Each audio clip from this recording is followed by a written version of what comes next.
오늘 우리가 함께 상고할 말씀의 제목은 하나님의 뜻을 따라 섬기는 교회입니다. 한번 따라 하십시다. 하나님의 뜻을 따라 섬기는 교회. 하나님의 뜻을 따라 섬기는 교회. 네, 어제 카렌다를 가지고 가신 분들은 우리 교회의 표를 발견하셨을 것입니다. 2017년 우리가 정한 표가 하나님의 뜻을 따라 섬기는 해, 이렇게 정했습니다.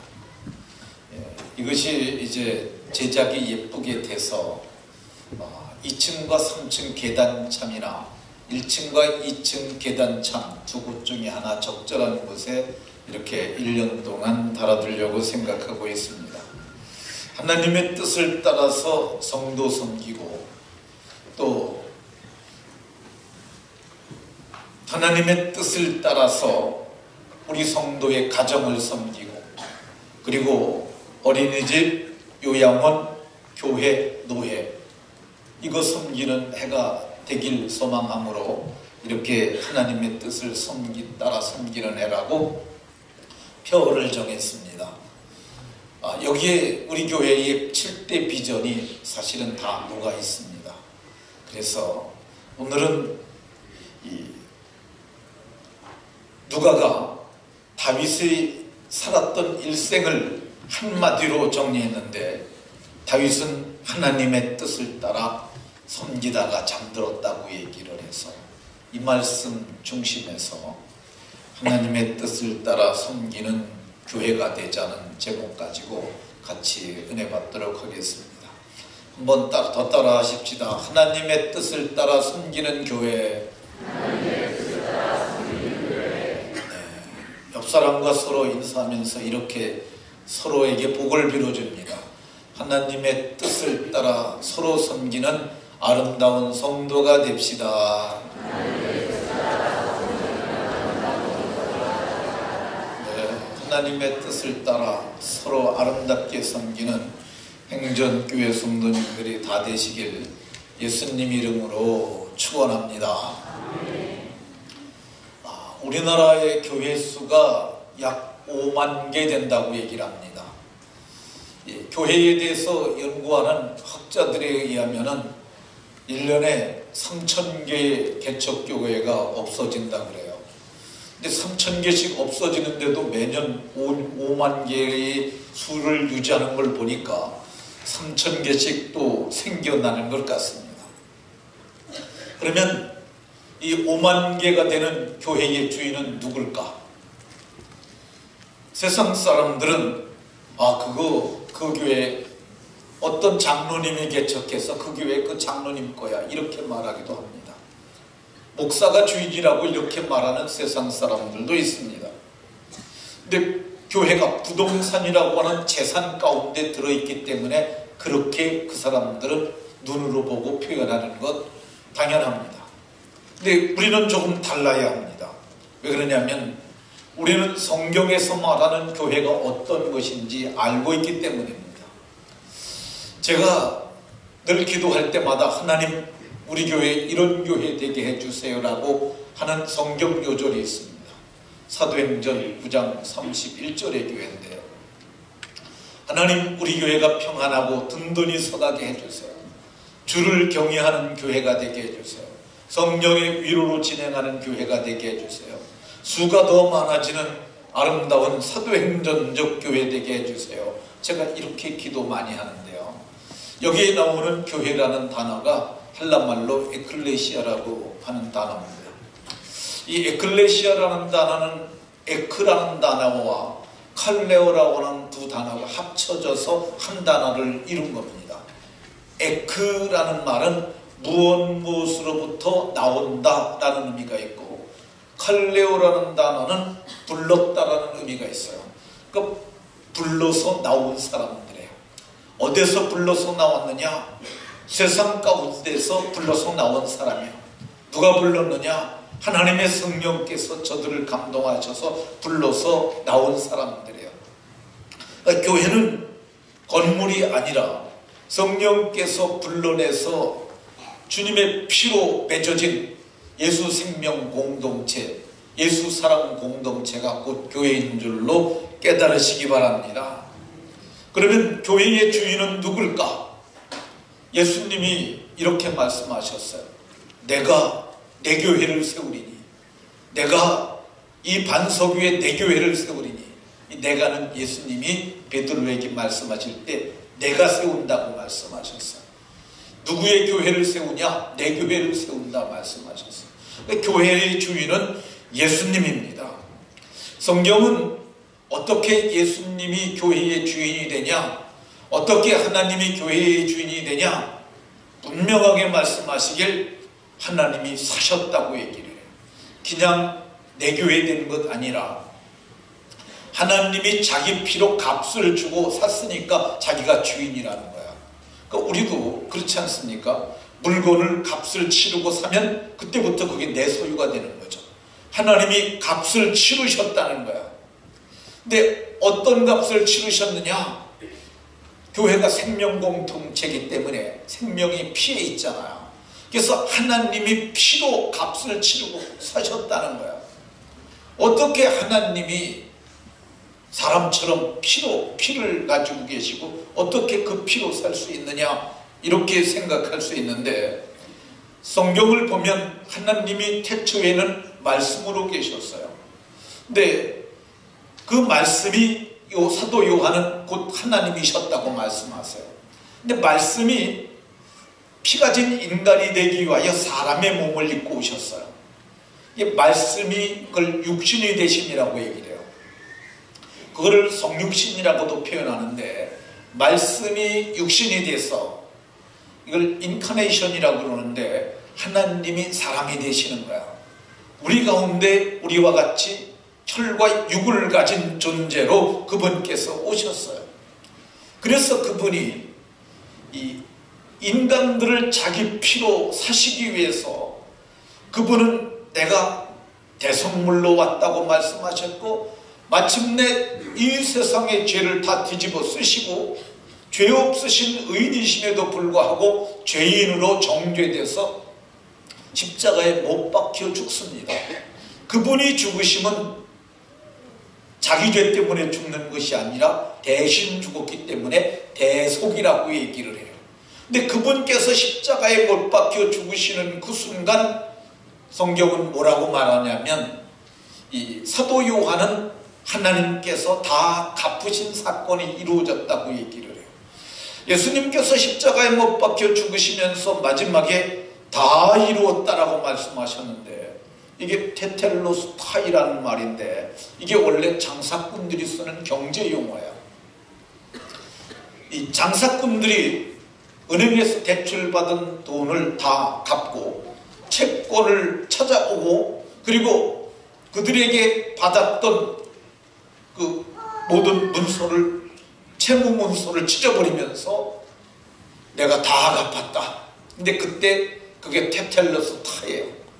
예수님께서 십자가에 못 박혀 죽으시는 그 순간 인간을 위한 속량, 속량은 죄를 속하는 값이에요. 그 값을 다 지불했다고 얘기를 해요. 예수님이 지불하셨으므로 우리는 그걸 인정하고 받아들이는 그 순간 우리는 속량, 곧 죄사함을 얻게 되는 줄로 믿으시기 바랍니다. 그래서 성경은 너희는 값으로 산 것이 되었다고 얘기해요.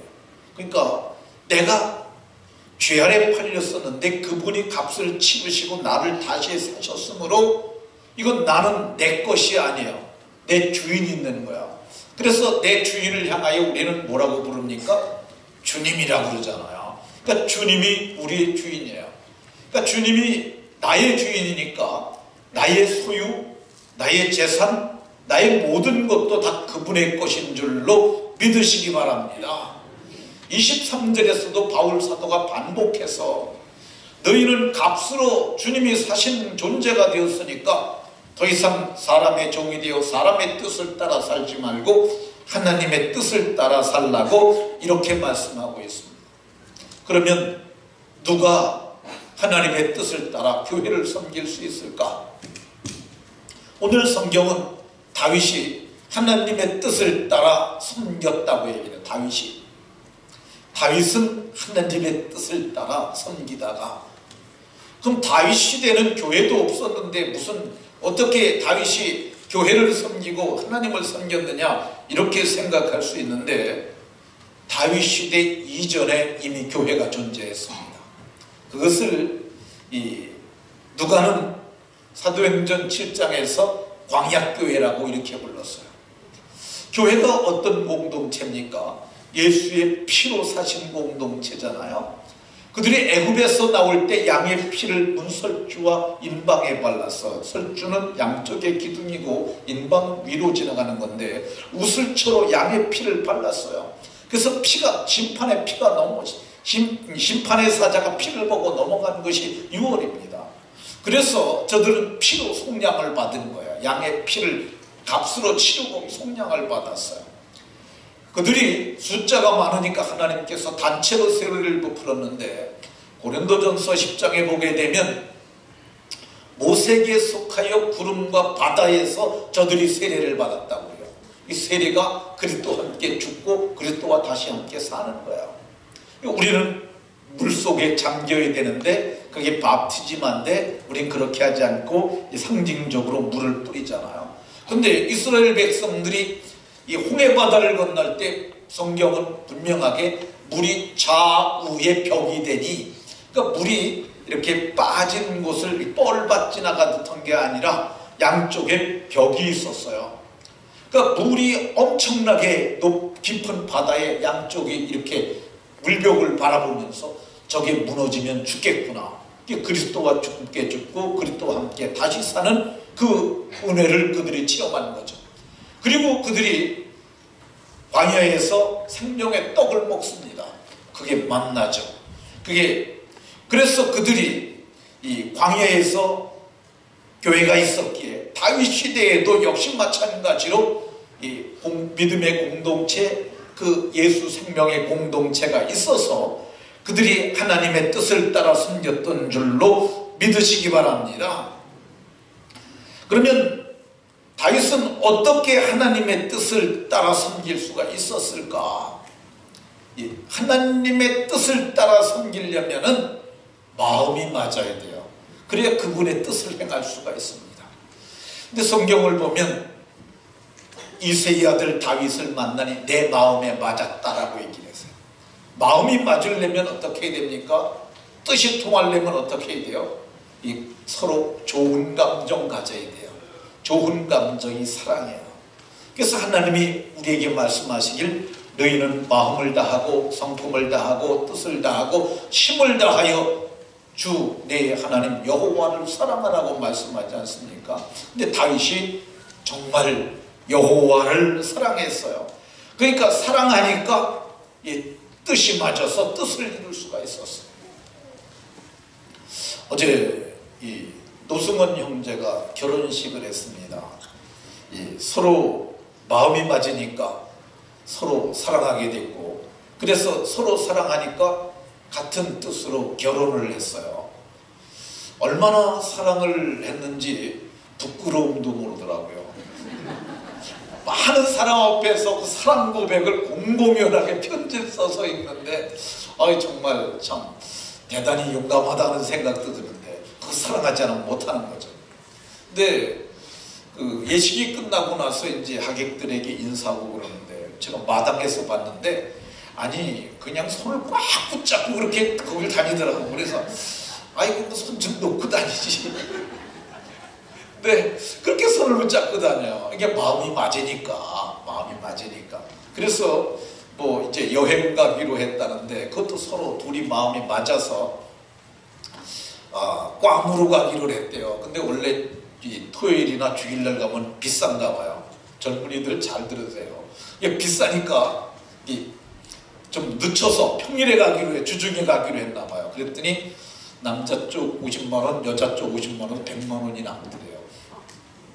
그래서 그 100만 원을 가지고 제주도를 또 갔다 와서 괌을 가기로 했다고 그럽니다. 굉장히 지혜롭게 한 것 같은데, 이것도 서로 마음이 맞으니까 이렇게 한 것이라고 볼 수 있습니다.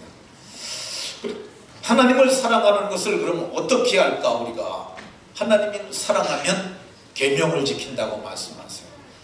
사랑하는 사람끼리는 서로 그 말을 믿어주고 그 말을 지키게 되는 것처럼 진짜 하나님을 사랑한다면 그 계명을 지킨다고 이렇게 말을 하고 있어요. 그래서 하나님께서 다윗이 하나님을 사랑하는 것을 보시고 너는 참 내 마음에 맞는구나, 내 뜻을 다 이루게 하리라라고 하나님께서 말씀하시고 그분을 통해서 뜻을 이뤘는데, 저는 인류 역사상 다윗처럼 하나님의 뜻을 이룬 사람은 없다고 봅니다. 하나님의 뜻을 이 13장 23절에서 이렇게 말씀하는데, 하나님의 뜻을 약속하신 그대로 그 사람의 후손에서 이스라엘을 위하여 구주를 세우셨으니 곧 예수라. 그러니까 예수님이 다윗의 자손이에요. 하나님께서 위대한 구속 경륜을 작정하셨는데 내가 이걸 누굴 통해서 이룰까 하다가 내가 다윗을 만나니 내 마음에 딱 맞으니까 내 뜻을 이루게 하리라. 그래서 다윗은 하나님의 뜻을 평생 이루다가 잠이 들었다고 이렇게 얘기를 하고 있습니다. 저와 여러분들이 다윗처럼 하나님의 뜻을 이루다가 잠드는, 그래서 묘비에는 하나님의 뜻을 이루다 잠든 사람이라고 기록되는 복이 있길 으로 축원합니다. 하나님의 뜻을 따라 누구를 섬겼을까? 다윗은 하나님을 섬겼어요. 하나님을 섬긴 것은 말씀을 따라 사는 것이 하나님을 섬기는 것이고요. 특별히 다윗이 했던 위대한 행위가 하나 있는데, 그게 다윗이 30세에 왕이 되고 37살에 남북 통일을 합니다. 그리고 한 번도 함락된 적이 없는 여부스라고 하는 그 성을 함락시켜요. 그리고 그가 처음 한 게 뭐냐면 그가 법궤를 모셔오는 일이에요. 왜 법궤를 모셔오느냐? 법궤에 하나님이 좌정하셨기 때문입니다. 법궤는 우리가 눈으로 보기에는 그냥 조각목으로 만든 괴짝이에요. 양쪽에 뜰채가 있고 사람들이 어깨에 비해서 운반하는 건데, 조각목을 금으로 싸라고 말씀하셨어요. 그러니까 금으로 만들어진 괴짝이죠. 그 안에는 세 가지의 식물이 들어있습니다. 하나는 십계명 돌판 2개, 그리고 아론의 쌍난 지팡이, 그리고 광야에서 그들이 먹었던 만나가 담긴 돌항아리, 금항아리입니다. 세 가지가 들어있었고, 그 뚜껑을 시은소라고도 부르고 속죄소라고도 불렀는데, 그 뚜껑에 두 천사가 양쪽에서 이렇게 날개를 연하여 있고, 그것이 휘장 안에 있을 때 하나님이 그곳에 신비하게 좌정하셔서 1년에 1차씩 양의 피를 가지고 그 속죄소에 부었을 때 제사장에 죽지 않고 살아있으면 죄사함을 받는 거고, 거기가 은혜가 베풀어지는 장소이기 때문에 시은소라고도 이렇게 불렀습니다. 근데 통일을 이루자마자 그거 했던 게 뭐냐? 그룹 사이에 좌정하신 만군의 여호와를 모셔오는 거예요. 그분이 좌정하신 증거가 뭐냐면 광야에 있을 때 그 법궤로부터 구름 기둥이 섰어요. 불 기둥이 섰어요. 근데 구름 기둥이 떠오르면 이스라엘이 보따리를 쌉니다. 하나님이 가라 하시는구나. 그래가지고 그 구름 기둥의 인도를 따라가다가 그가 멈춰서는 곳에 법궤를 세우고, 그리고 동서남북으로 4지파씩 12지파가 진을 치고 거기서 그들이 유숙을 했는데, 그들은 하나님을 늘 가운데 중심에 모셨던 것을 볼 수 있습니다. 근데 다윗이 그 법궤를 모셔다 온 이스라엘 백성들이 하나님을 섬기게 했어요. 이것은 다윗이 하나님의 뜻을 행한 아주 위대한 사건 중에 하나입니다. 하나님은 다윗을 택하실 적에도 그를 양의 우리에서 택하시고 전양 지키는 중에서 이끌어내셔서 그에게 하나님의 백성 곧 이스라엘을 기르게 하셨는데, 그가 마음의 완전함으로 그 손에 능숙함으로 지도했다고 얘기를 해요. 백성을 섬긴 거야. 옛날 성경에는, 개역 성경에는 마음의 성실함으로, 그 손에 공교함으로라고 그러는데, 이게 능숙함이라고 그랬는데, 공교함은 아주 생생한 거야. 그러니까 이게 옷감을 짤 때 시줄과 날줄로 이렇게 날줄과 시줄로 짜는데 그 줄 하나만 빠져도 이빨 자국 나잖아요. 그런데 그걸 공교함이라고 얘기를 해요. 그러니까 백성들을 돌아보는데 조금 더 빈틈없이 그가 그렇게 잘 섬겼다고 이렇게 얘기를 해요. 그러니까 오늘 우리 교회들도 우리 믿음의 선배들이 그랬던 것처럼 하나님의 교회, 하나님의 성도들을 잘 섬겨야 할 줄로 믿으시기 바랍니다. 고린도 교회도 성경을 보면 이 성도 섬기는 일에 마음을 다해서 저들이 했고요. 고린도전서 16장에 보게 되면 스데바나 집은 아가야에서 제일 처음 예수님 믿은 가정인데 그들도 성도 섬기기로 작정하고 일에 헌신을 했어요. 바울 사도는 예루살렘 교회를 섬기는데 큰 헌신을 했습니다. 바울 사도가 예루살렘 교회를 섬겼는데 예루살렘 교회는 모교회예요. 모교회. 그러니까 이 예루살렘 교회는 이 1세기 초창기 제자 공동체가 있었던 교회죠.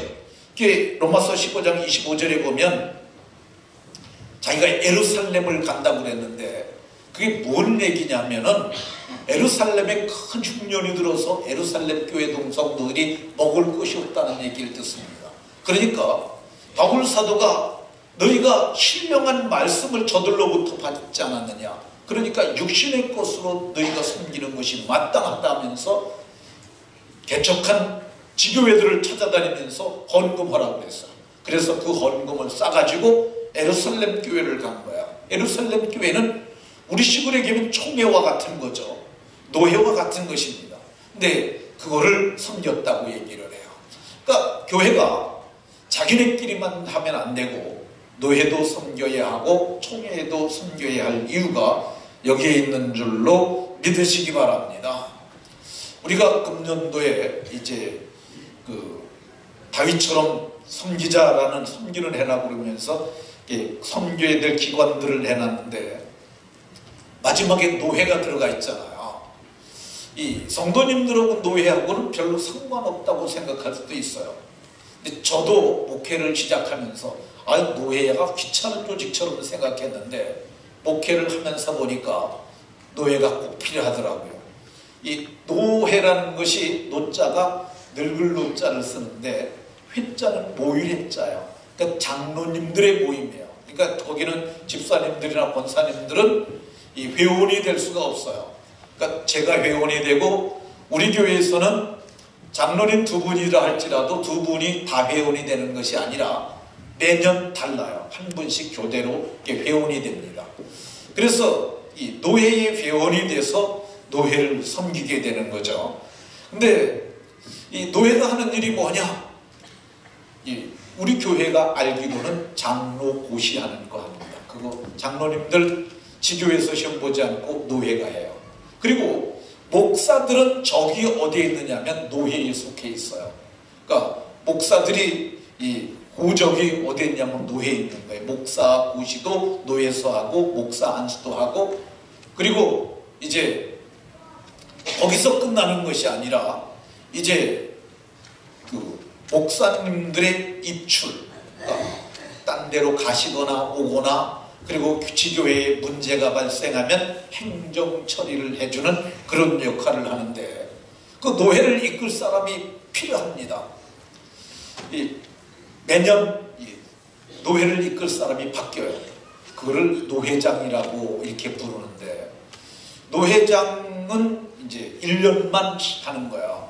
근데 모든 사람이 다 노회장을 하지 않고 이렇게 돌아가면서 유력한 사람들이 합니다. 전에 저희 노회가 이게 하나로 있었을 적에는 노회원이 600명 정도 됐어요. 그러니까 제가 노회 번호를 따져보니까 256번이더라고요. 그러니까 제가 노회장을 하려면 256년 지나야 하는 거죠. 근데 이 노회가 이게 분열을 했어요. 분열이 아니라 분리. 합법적으로 총회가 나눠졌어요. 너무 크니까 나눠라. 그래가지고 우리 노회가 이렇게 분립이 됐는데 제가 이제 현재가 분회장이니까 내년에 아니지 금년에 특별한 일이 없으면 제가 노회장을 하게 됩니다. 그러니까 우리 교회가 금년 4월 달에 우리 교회에서 노회를 하게 되면 우리 노회에 속한 목사님들, 장로님들 전체가 다 모여요. 한 회원이 250명 정도 되는데 그분들 오게 되고 그 외에 노회 산하에 있는 부속기관들이 다 옵니다. 그렇게 되면 약 한 300명 정도 많게는 그렇게 와서 그날 회의하는데 그걸 우리가 해서 섬겨야 되는 거죠. 가을노회는 분회장은 장로님들이 되는데 그 분회장님 교회에서 이렇게 하게 됩니다. 그러면 어떻게 섬겨야 할까? 어떻게 섬기는 방법? 누가복음 2장에 보게 되면 안나라는 선지자가 나오는데 금식하면서 기도하는 것, 이거 하나님을 섬기는 방법이에요. 뭐 기도하는 게 하나님을 섬기고 교회를 섬기냐 그럴 수 있는데 교회는 이 신령한 생명 공동체이기 때문에 신령한 기도가 필요합니다. 성경은 이 기도함으로 주를 섬길 수 있다고 얘기를 해요. 우리 교회에 새벽 기도하는 분들이 기도함으로 교회를 섬기는 분들이고 골방에서 또 기도하는 분들이 있어요. 저 3층과 여기 4층 밑에 계단 공간이 있는데 그 유아실 밑에 제가 공간을 만들었는데 그 공간이 우리 권사님들 10여 명이 거기서 모여서 기도하는 곳이에요. 저는 그분들을 아주 귀하게 여기고 그분들이 정말 귀한 일하는 분들이라고 생각합니다. 근데 어제 제가 오늘 새벽에 이 신년 예배 드리고 다들 가셨는데 제가 제일 나중에 일어났는데 보니까 권사님 몇 분이 나가셨어요. 제가 속으로 그랬습니다. 하나님, 저분들 제가 은퇴할 때까지 데려가지 마세요. 그 얘기는 뭐냐면 은퇴할 때까지 기도 좀 해주시라는 그런 의미입니다. 기도하게 해주시라는. 그러니까 기도함으로 섬길 수 있습니다. 어떻게 우리가 섬길 수 있느냐? 기쁜 마음으로 섬길 수 있어요. 기쁜 마음. 이 마음이 이게 굉장히 중요합니다. 이게 교회를 섬기고 성도를 섬기는데 기쁜 마음만 가져도 엄청나게 많이 섬길 수 있어요. 제가 우리 그 복지비전 센터에 요양원을 설립하고 거기에다가 우리 요양원에만 있는 어르신 섬김의 자세라는 그거를 제가 썼어요. 그래가지고 그걸 날마다 종사원들에게 하루에 한 번씩 읽으라고 했어요. 제가 그걸 좀 읽어드리도록 하겠습니다. 어르신들을 섬기는 우리의 자세. 주원요양원에 입소하신 분들은 우리나라 산업화와 민주화에 크게 기여하셨고 현 기성세대를 길러내신 부모 세대로서 노년이 아름답고 품격 있고 행복하여야 하겠기에 우리는 다음과 같은 마음의 자세를 가지고 섬기려고 합니다. 다음 1. 어르신들은 공경받아 마땅한 분들이라는 마음으로 섬긴다. 어르신들을 섬길 때 공손한 마음으로 섬긴다. 어르신들을 섬길 때 이야기를 잘 들어드린다. 이게 다 마음으로 하는 거죠. 어르신들을 섬길 때 반말로 말하지 않는다. 큰 소리로 말하지 않는다. 과격한 행동을 하지 않는다. 어르신들의 비밀을 누구에게도 발설하지 않는다.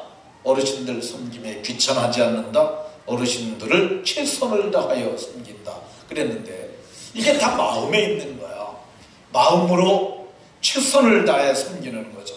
그러니까 이렇게 섬기는 것 나도 할 수 있고 여러분들도 할 수 있는데 2014년에 우리에게는 복지시설도 있고 교육시설도 있는데 우리 어린이집도 그렇게 섬기고 우리 요양원도 그렇게 섬겨서 정말 어린 세대는 요양 어린이집에서 노인 세대는 거기서 영혼의 구원을 받고 영광에 참여하는 복이 있도록 힘쓰는 저와 여러분들이 다 되시길 바랍니다. 어떻게 섬길까? 성경을 보면 자기들의 소유로 섬겼다고 얘기를 해요. 예수님이 지상에 계실 때 예수님이 계속 이동하시는데 먹을 것 조달하고 했던 여자들이 있어요. 요한나 수산나 그런 여자들이 이 재정을 타지 아니하고 자기들의 소유로 자기들이 음식을 사고 반찬을 사고 해서 섬겼다고 얘기를 하고 있습니다. 근데 오늘날에도 이 섬김이 아주 중요합니다. 아주 정말 저는 우리 교회가 반찬 나누기 하잖아요. 저는 이것이야말로 정부가 정책적으로 할 수 없는 이 복지 사각의 틈새를 우리가 잘 감당하고 있다고 생각을 해요. 우리가 지금 이렇게 하고 있는데 이거 여러분들이 사랑의 지팡이 헌금이라고 내면 그걸 가지고 반찬을 삽니다. 근데 정부가 반찬 사러 재료 사러 다닐 수는 없잖아. 또 우리가 그걸 가지고 요리를 해요. 그리고 그거를 배달합니다. 근데 이게 쉬운 일이 아니에요. 우리가 지금 약 40여 가정 하고 있는 것으로 알고 있는데, 제가 전에 보면 이제 우리에게 이렇게 협력하는 외부에서 헌금해 주시는 분들이 있는데, 제가 점심 먹고 가면 12가정 정도 다니다 보면 저물어요. 이게 가서 물론 인사도 하고 그러기도 하는데, 이거 반찬 배달하는 게 보통 힘든 게 아닙니다. 만드는 것도 힘들지만 배달하는 것도 힘들어요. 근데 이거 우리가 하나님 앞에 섬기는 좋은 일이라고 생각이 듭니다. 여러분들 주변에 꼭 이런 도움이 필요한 분이 있다 그러면은 사랑의 지팡이 봉사국 봉사 2국인데요. 김계임 원사님이라고 아까 마이크 들고 이렇게 솔로로 이렇게 하셨던 저분에게 얘기를 해주시면 그냥 해드리진 않습니다. 왜 그러냐면은 심사를 해요. 그래갖고 저는 거기 심사에 관여하지는 않습니다. 근데 저분들이 아주 까다롭게 잘해가지고 적절하다 그러면은 그때부터 돌아가실 때까지 거의 이렇게 숨기고 있습니다. 우리 교회는 이랬다 저랬다를 잘 하질 않아요. 한 번 시작하면 그냥 꿋꿋하게 갑니다. 한 번 하면은. 저희 교회는 개척하던 달부터 선교비를 보내드렸던 교회를 지금까지 보내드리고 있어요. 근데 금년에 선교국 선김이들하고 같이 몇 교회, 몇 군데를 정리했어요. 근데 왜 정리를 했느냐면 몇 년이 지나도 전화 한 통도 없고 받았다는 감사의 문자도 하나도 없고 살았는지 죽었는지조차도 모르는데 거기를 계속하는 것은 참으로 무리다라는 생각이 들어서 그런 곳은 정리를 했어요. 그렇지 않습니까? 우리는 매달 보내주는데 1년에 한 번씩이라도 카드라도 한 장 보내야 그게 양심이지. 아무리 선교 지나갔다 할지라도 그것도 못하는 사람이 어떻게 선교를 하겠어요. 저는 그래서 이거는 너무 무리하다. 그리고 선교사로서 자격이 없는 분들이라 생각을 해서 우리가 이번에 몇 곳을 정리를 했습니다. 오늘 성경에 보면 저들이 자기들의 소유로 섬겼던 것처럼 우리들이 헌금한 걸 가지고 이웃을 섬기며 교회 노예까지도 섬겨야 할 줄로 믿으시기 바랍니다. 이렇게 섬기는 자들이 받을 복이 있어요. 받을 복이 있는데 그 복이 첫 번째가 이건 성경에 나와 있지는 않아요. 그렇지만은 제가 보니까 제가 이 복을 받았다는 생각이 들어요. 그게 뭐냐면 높은 자존감이죠. 높은 자존감. 낮은 자존감을 갖고 살면은 사람이 비열해지고 비참해지고 참혹하기도 합니다. 근데 자존감을 가지고 있어요. 그래서 세상 사람들이 뭐라고 생각하든지 저는 높은 자존감을 갖고 살아갑니다. 이런 찬양이 있습니다. 세상 사람 날 부러워 아니하여도 나도 세상 사람 부럽지 않네. 그 다음에가 뭐죠? 그 다음에가 하나님의 뭘 할 때 할렐루야 찬송이 저절로 났네. 뭐 그런 찬양입니다. 아주 오래된 한 50년 된 정도 찬송인 것 같은데, 세상 사람 날 부러워하지 않고 그 사람들이 뭐 우리를 부러워하겠어요. 근데 가난하게 살 수도 있고 그렇지만 나도 역시 세상 사람 부럽지 않아. 왜 그러냐면은 내게는 이 높은 자존감이 있기 때문에 그렇습니다. 정치인도 부럽지 않고 교수도 부럽지 않고 저는 정말 서장도 부럽지 않습니다. 왜 그러느냐면 나는 정말 대단한 일을 하는 사람이기 때문에 그렇습니다. 저는 그렇게 생각을 해요. 제가 예수님 믿기 전에 큰 돈을 버는 부자가 되려고 그랬어요. 근데 예수님 믿고 사람 구하는 일이 더 가치 있다 생각을 해서 그걸 버리고 일을 하는 거예요. 근데 제가 지금 하고 있는 일이 사람을 살리는 일을 하잖아요. 사람을 세우는 일을 하잖아요. 제가 은퇴 후에는 이 구원받은 자의 수요가 더해지도록 한국교회를 다니면서 그 일을 생각하고 있어요. 그러니까 저는 정말 높은 자존감을 갖고 있는데, 이게 저만 가질 수 있는 겁니까? 여러분들도 다 가지세요. 돈 드는 거 아니고 맘만 먹으면 되는 거고, 이건 그리고 실제예요. 높은 자존감을 가지고 살아가는 복이 있으시길 예수님 이름으로 축원합니다. 또 하나님의 뜻을 따라 이렇게 섬기는 자들을 주님께서는 전세에서 100배, 내세에서는 영생을 얻지 못할 자가 없으리라고 말씀하셨어요. 근데 그 영생이 차등이 있어요. 성경을 보면은 영생을 얻긴 얻는데, 어떤 사람은 이 영생 안에서 더 좋은 부활을 한다고 얘기를 해요. 더 좋은 부활. 이게 부활이 있는데 더 좋은 부활이 있어요. 이 첫째 부활에 참여한 자들을 성경은 하나님과 그리스도의 제사장이 되는 자들이라고 얘기를 하고, 하나님께서 그들을 위해서 하나님께서 나라를 준비해 놓으셨다고 얘기를 해요.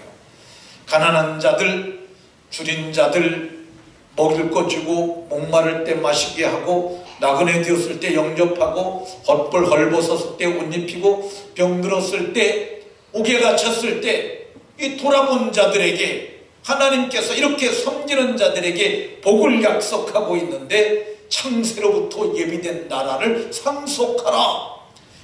마태복음 25장 34절에서 하시는 말씀입니다. 그 앞에요. 창세로부터 예비된 나라를 상속하라. 회사를 물려받으면 뭐가 되죠? 사장이 되지, 사장. 그러면 나라를 물려받으면 뭐가 될까? 왕이 되는 거죠. 이게 누구에게 하는 얘기냐? 더 좋은 부활을 얻은 나라를 상속할 받을 자들에게 하는 말씀이에요. 근데 지금 대권주자들이 우리나라 대통령 임기가 몇 년이에요? 5년이잖아요. 5년. 이거 가지고 피 터지게 그렇게 싸우는 거 보면 여러분 한심하게 여기세요. 참 한심한 사람들. 우리는 1000년 동안 왕 노릇한다. 1000년 동안. 몇 년? 1000년. 맨 마지막에 이어져 있는 여절이에요.